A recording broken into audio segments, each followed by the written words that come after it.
इंदौर के पलासिया चौराहे पर कल दोपहर एक एयर होस्टेस युवती सड़क हादसे में गंभीर रूप से घायल हो गई। मौके पर ड्यूटी कर रही ट्रैफिक की दो महिला पुलिसकर्मी आरक्षक सोनाली सोनी और सूबेदार लक्ष्मी धुर्वे ने मानवता का परिचय देते हुए घायल युवती को तुरंत अस्पताल पहुंचाया, लेकिन गीता भवन अस्पताल में कथित लापरवाही सामने आई, जहां एमएलसी केस होने के कारण इलाज करने से इनकार कर दिया गया। इसके बाद ट्रैफिक पुलिस ने युवती को एमवाय अस्पताल में भर्ती कराया, जहां उसका इलाज जारी है। मामले में यातायात विभाग ने कार्रवाई की बात कही है।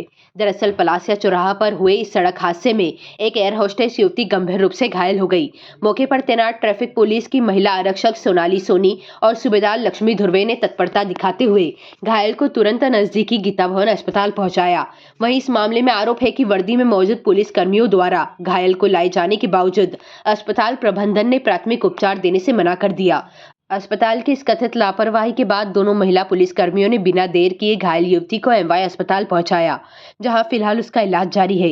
घटना के बाद यातायात विभाग ने गीता भवन अस्पताल के खिलाफ पत्राचार कर आवश्यक कार्रवाई करने की बात कही है। वहीं इस घटना ने निजी अस्पतालों की आपातकालीन सेवाओं पर एक बार फिर सवाल खड़े कर दिए हैं। गौरतलब है कि केंद्रीय परिवहन मंत्रालय के द्वारा सड़क दुर्घटना में घायलों को समय पर उपचार मुहैया हो, इस उद्देश्य से राजवीर योजना शुरू की गई है, जिसमें घायल को अस्पताल पहुंचाने वाले आम इंसान को ना तो कोई कानूनी कार्रवाई का सामना करना पड़ेगा और उसे 25,000 रुपए की प्रोत्साहन राशि भी दी जाएगी। लेकिन इंदौर में जब दो पुलिसकर्मी घायल को अस्पताल लेकर पहुंचते हैं, तब अस्पताल द्वारा उपचार करने से इनकार कर देने की घटना सरकार की इस राजवीर योजना के क्रियान्वयन पर कई सवाल खड़े करती है। ये कल 12 बजे की घटना है और पलासिया में महिला आरक्षक सोनाली सोनी और सूबेदार लक्ष्मी दुबे ड्यूटी पे थी। उसी समय में खबर मिली कि एक लड़की लगभग 23-24 साल की है जो एयर होस्टेस की तैयारी भी कर रही थी, तो वो कोई किसी ने अज्ञात वाहन ने टक्कर मारा और भाग गए। काफी वहाँ लोग इकट्ठे हो गए थे, तो जब इनको पता चला तो ये लोग दौड़ करके गए। उस लड़की के सिर से भी खून बह रहा था। इन लोगों ने एक ऑटो रोक करके और फिर नियरेस्ट हॉस्पिटल जो गीता भवन के पास में है वहां पर ले गए थे, लेकिन वहां पे फिर हॉस्पिटल में इन लोगों ने ट्रीटमेंट करने में थोड़ी सी कोताही बरती। इनका ये कहना था कि एमएलसी केस है इसलिए नहीं कर सकते, हालांकि ये उचित नहीं है। उनको तत्काल ट्रीटमेंट करने के लिए तैयार हो जाना चाहिए था, लेकिन चूंकि स्थिति नाजुक हो रही थी लड़की की, तो तत्काल ही उस लड़की को लेकर के ये लोग एमवाईएच गए। एमवाईएच में तत्काल उसको भर्ती कराया गया। एमवाईएच में उसका ट्रीटमेंट हुआ।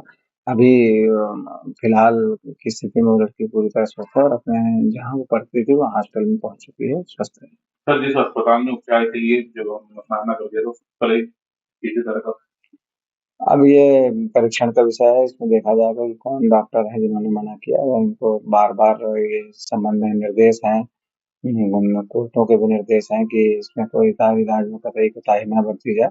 यदि ऐसा कुछ हुआ है तो उसको भी देखा जाएगा। और इस महिला आरक्षक सोनाली सोनी और जो अपनी सूबेदार है लक्ष्मी धुर्वे, जिन लोगों ने ये बेहतरीन काम किया है, समय में रहते हुए उस लड़की की जान बचाई है, उनको पुरस्कृत करने के लिए भी हम सिटी सरकार से रिक्वेस्ट करेंगे। नियम क्या बोलता है सर, इस तरह का एक्सीडेंट जब होता है तो जब भी नजदीक के नियम यही है कि आप सबसे पहले उसका ट्रीटमेंट शुरू कर दें। एमएलसी कराना कोई आवश्यक नहीं होता, जान बचाना सबसे ज्यादा आवश्यक है और उसको प्राथमिक ट्रीटमेंट देना चाहिए था। प्राथमिक ट्रीटमेंट के तत्काल बाद उनकी जो भी एमएलसी की प्रक्रिया है वो करनी चाहिए थी। तो इसमें निश्चित रूप से कहीं न कहीं कोई लापरवाही दिख रही है, तो इसके बाद संबंध में पत्राचार भी किया जाए।